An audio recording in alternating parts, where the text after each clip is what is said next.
Good morning students, class 12th business studies. बेटे, in last lecture ना हमने ये डीमोनेटाइजेशन किया था विच वाज क्वेश्चन नंबर 6। आज आप आइए, well that is economic reforms. आप इसको क्वेश्चन नंबर 7 समझिए।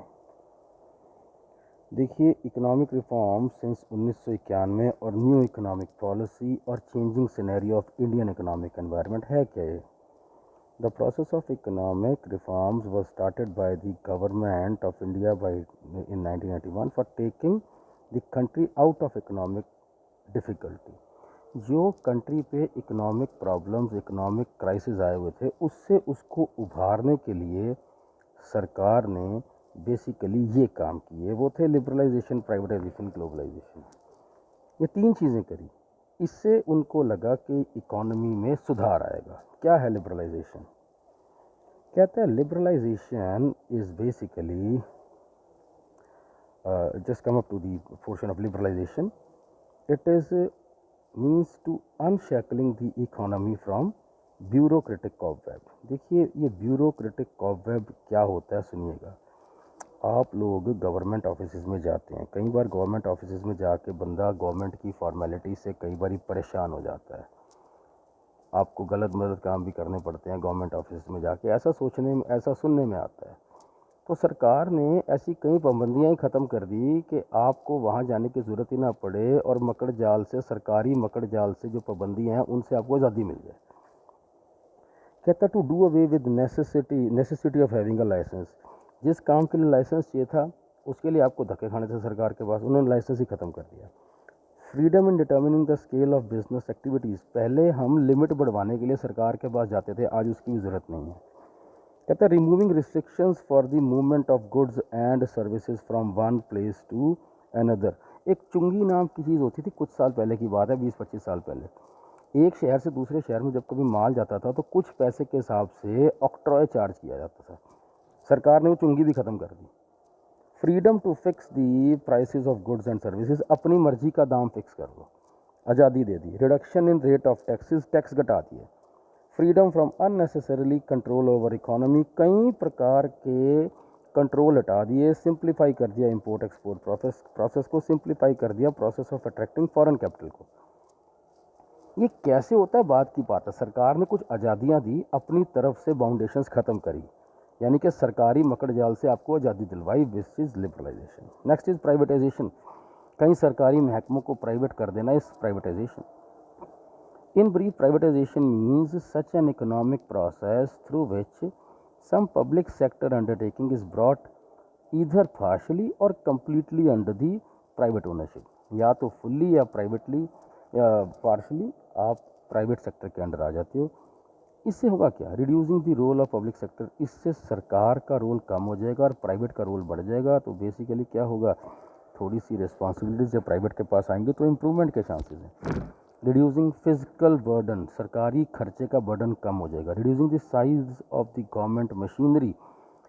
जब कुछ चीज़ें सरकार से प्राइवेट के पास आ जाएंगी तो सरकार की मशीनरी ऑटोमेटिकली कम हो जाएगी। Speeding up economic development. Privatisation से ऐसा माना जाता है कि क्वालिटी के साथ इकोनॉमिक डेवलपमेंट बढ़ेगी, मैनेजमेंट इंप्रूव होगा, गवर्नमेंट की ट्रेजरी पे भार कम होगा।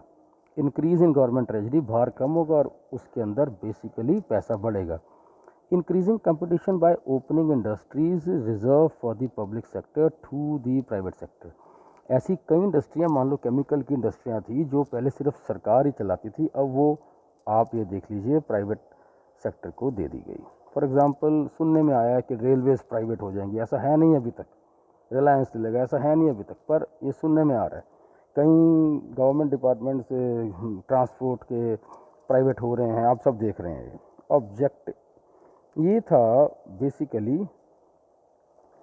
प्राइवेटाइजेशन। अब है globalisation. Globalisation means integrating the economy with rest of the world. पूरे वर्ल्ड को जोड़ दिया इंपोर्ट एक्सपोर्ट से, सारे रिस्ट्रिक्शंस खोल के। गुड्स एंड सर्विसेज को फ्री फ्लो कर दिया in all the countries. Free flow of capital, कोई कहीं मर्जी इन्वेस्ट करे, कहीं मर्जी से पैसा मंगाए। फ्री फ्लो ऑफ इंफॉर्मेशन, कहीं मर्जी से टेक्नोलॉजी शेयर कर लो। फ्री मूवमेंट, कोई मर्जी कहीं आ जा सकता है। The same conflict solving technique in all countries, हर जगह ये काम चल रहा है, तो हर जगह बेसिकली फ्री फ्लो हो गया काम। जब फ्री फ्लो हो गया तो सारा वर्ल्ड ग्लोबल हो गया, डिस्टेंसेस कम हो गए। ये क्वेश्चन नंबर 7 था बेटे। हमने जो ये इकोनॉमिक रिफॉर्म्स के अंडर लिबरलाइजेशन, प्राइवेटाइजेशन, ग्लोबलाइजेशन स्थापित किया था, इसका ऑब्जेक्टिव क्या था? क्या था इसका ऑब्जेक्टिव? इसको समझ लो आप, question number 8, objective of economic reform. यार किसी भी चीज़ का ऑब्जेक्टिव क्या होता है?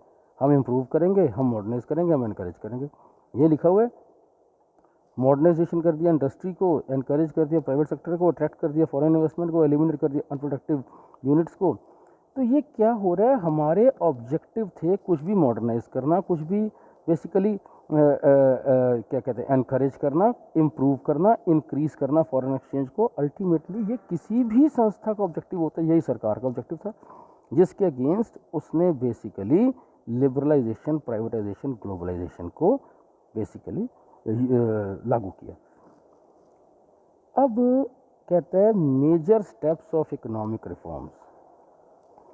कहता है इकोनॉमिक रिफॉर्म्स को चलाने के लिए सरकार ने क्या कदम उठाए। क्वेश्चन नंबर 8 का ही पार्ट है, क्या कदम उठाए। क्या जी, नई इंडस्ट्रियल पॉलिसी बना दी। Under industrial policy, keeping in view the priorities of the countries and its economic development, the role of the public and private sectors are clearly decided. कई industries बना दी। New industrial policy, the rules of the under the new industrial policy, industries have been free to a large extent from the license and other controls. ये भी बता चुके हैं आपको, कई इंडस्ट्रियल पॉलिसीज ऐसी बनाई जहाँ पे लाइसेंस ख़त्म कर दिए और कई अख्तियार प्राइवेट सेक्टर को दे दिए। New trade policy, trade policy means the policy through which the foreign trade is controlled and regulated. As a result of liberalization, trade policy has undergone tremendous changes, especially the foreign trade has been freed. लिबरलाइजेशन की वजह से हर चीज़ basically free flow हो गई, आज़ाद हो गई। कई ट्रेड पॉलिसीज़ खुली कर दी। Physical reforms, the policy of government connected with the income and expenditure is called physical policy. वे जितनी चादर उतने पैर पसारो। The greatest problem basically confirmed the Indian government is excessive fiscal deficit in 2017-18। The fiscal deficit was 3.5% of the gross domestic product। पहले खर्चा बहुत ज़्यादा था। कहता a fiscal deficit means that the country is spending more than income। और gross domestic product क्या होता है? GDP is the sum total of financial value of all the produce goods and services. जितना माल हम बनाते हैं, सर्विसेज प्रोड्यूस करते हैं, ट्रांसफ़र करते हैं, वो हमारी जीडीपी होती है। Generally the financial deficit is calculated in form of GDP percentage. भाई आपकी जीडीपी 100 है, खर्चा 5 है, तो फाइनेंशियल डेफिसिट जो होता है आपको बताता है इतना खर्चा इतने प्रोडक्शन पे है। कहता monetary reforms, monetary policy is a sort of just come up to monetary reforms, it's a sort of control policy through which just monetary just come up to this monetary policy. कहता है monetary policy is a sort of control policy through which the central bank keeps control the supply of money with a view to achieve the objectives of the general economic policy। यार central bank हमारा RBI है, reserve bank of India. Currency notes छापता है, तो उसने currency notes छापने के basically supply of money को कंट्रोल कर लिया।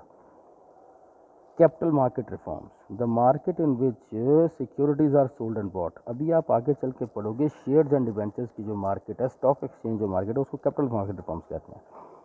The reforms connected with it are known as capital market reforms। ये जितनी सिक्योरिटीज़ लिखी हुई ना, सिक्योरिटीज़ मतलब shares and debentures. The market is pivot of the economy. Pivot मतलब ये बीम है, ये वो सेंटर पॉइंट है जिस पे सारी इकोनॉमी कंट्री घूमती है। Government has taken the following steps in order to control the capital market. Securities and exchange board of India, SEBI has been established.